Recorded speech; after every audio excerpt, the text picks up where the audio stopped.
Welcome everyone in the next lecture on probability distribution. In previous lectures, we have discussed what is meant by probability distribution, what is meant by random variable, what are the types of the random variable, and from the types we have discussed the discrete random variable and cumulative function or cumulative distribution of a discrete random variable. In today's lecture, we are going to discuss with the continuous probability distribution and probability density function. Probability density function of a continuous random variable. A continuous random variable is continuous random variable takes a range of values, okay, which are either finite or say infinite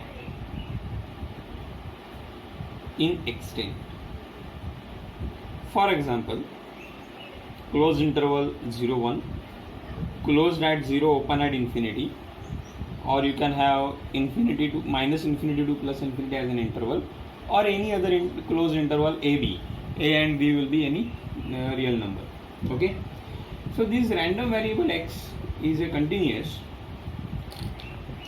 X is a continuous random variable. If there exists there is a function. If there is a function, say f of x, such that for c less than or equal to d, we have probability of c less than or equal to x less than or equal to d is given by integration from c to d f of x dx. Then the function f of x is called the probability density function. Probability density function, in short PDF. Okay, and it satisfies the following condition. The number one is f of x must be greater than or equal to 0, and the second one is integration from minus infinity to plus infinity f of x dx is equal to 1. This is equivalent to the probability of minus infinity less than or equal to x, sorry, not less than or equal to, it's a less than x less than plus infinity is equal to 1. Here I am specifying from minus infinity to infinity, but according to your problem or according to the given range of the f of x, these limits get restricted to that particular range. Okay, the probability density function f of x is a continuous random variable. The probability density function f of x of a continuous random variable is the analog of the probability mass function p of x of the discrete random variable. Okay, there are two major differences between the probability mass function of a discrete random variable and probability density function of a continuous random variable. Those are, the number one, unlike p of x,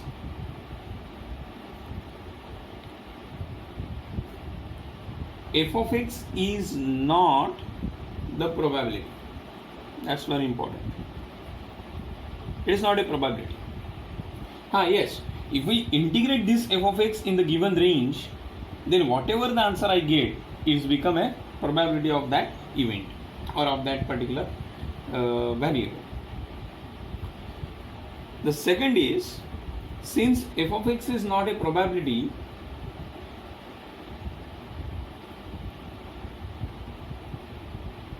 there is no restriction that f of x be less than or equal to 1. There is no restriction.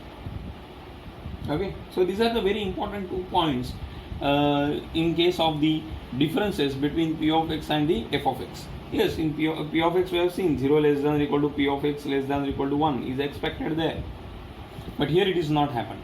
Okay, so remember these points. In the above property number 2, we integrated on minus infinity to infinity is because we did not know the range of values taken by your capital X. Okay, so this continuous random variable, what is its range, we don't know.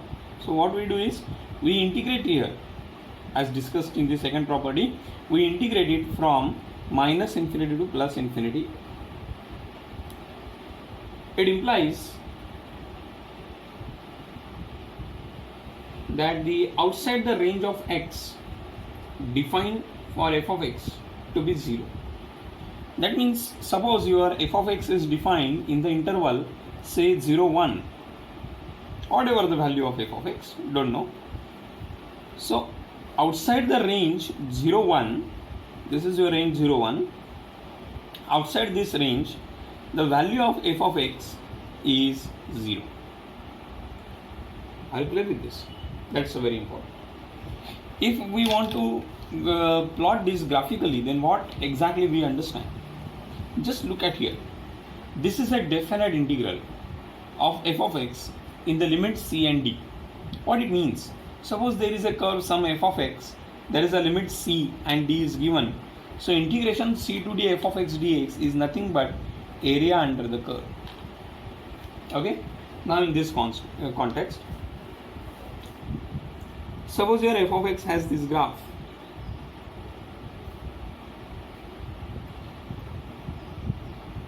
And we are plotting the f of x above for the vertical axis, the values of the random variable along the x axis. Here I have a c and here I have a d. Then the probability of c less than or equal to x less than or equal to d is nothing but area under the curve between the limits c and d. Okay, and the total area under this f of x is always 1. Okay, next. Now we would like to discuss few problems based on this. Here is the problem number 1. Suppose capital X be a continuous random variable, has the probability density function f of x is equal to 3 on the closed interval 0, 1 by 3. Find number 1 the probability of 0.1 less than or equal to x less than or equal to 0.2, and the number 2 probability of 0.1 less than or equal to x less than or equal to 1 with their graphs. Okay. So let's come to this. First of all, we would like to discuss f of x is equal to 3 on the interval 0, 1 by 3. Okay. So what it means exactly? If your range set is minus infinity to infinity, as we discussed previously, here they are specifying the range between 0 and 1 by 3.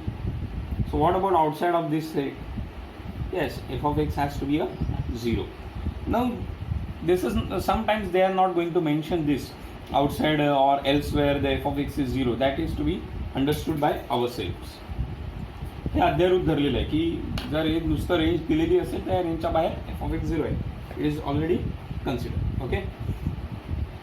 So what I am going to find is p of probability of 0.1 less than or equal to x less than or equal to 0.2 is equal to integration from c to d f of x dx.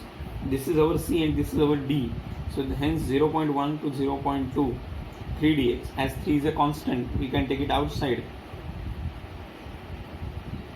So the integration is x, limits from 0.1 to 0.2. So that gives us 3 into 0.1. 0.2 minus 0.1, so the answer is 0.3. Okay. Now let's come to this graphically what it represents. Here the range is say 1 by 3. Here I am just going to plot a 1. Suppose this is 3 here. So my graph is this. In the range 0 to 1 by 3, my function is giving the answer as 3.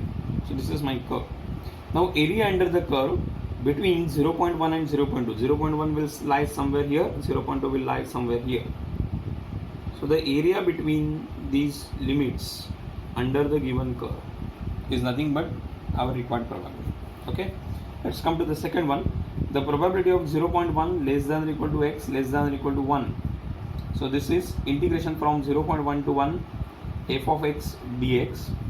The value of f of x is 3. But see there what happens here.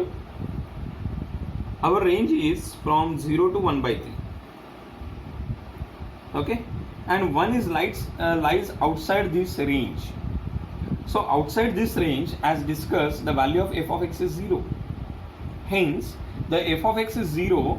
See outside the range, what happens is we get this kind of a factorization or division of our given integral limits 0.1 to 1 by 3 and 1 by 3 to 1.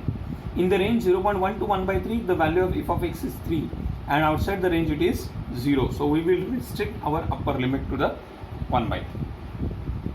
As it is 1, we are restricting it to the 1 by 3 because in the range 1 by 3 to 1, the value of f of x is 0. Anyhow, the integral is going to be a 0. Okay? So 3x 0.1 to 1 by 3. So that gives me 3 into bracket 0.1 minus 1 by 3. Okay, I'll just write this as 1 by 10 minus 1 by 3. So the answer is 7 by 10 somewhere. Okay. Yeah, the answer would be 0.7. Okay. So this is what we get. So the value of this 0.1 is this. Okay. The one it is there, we are actually calculating the probability of this area. This part is not considered because here f of x is 0. Okay. Thank you.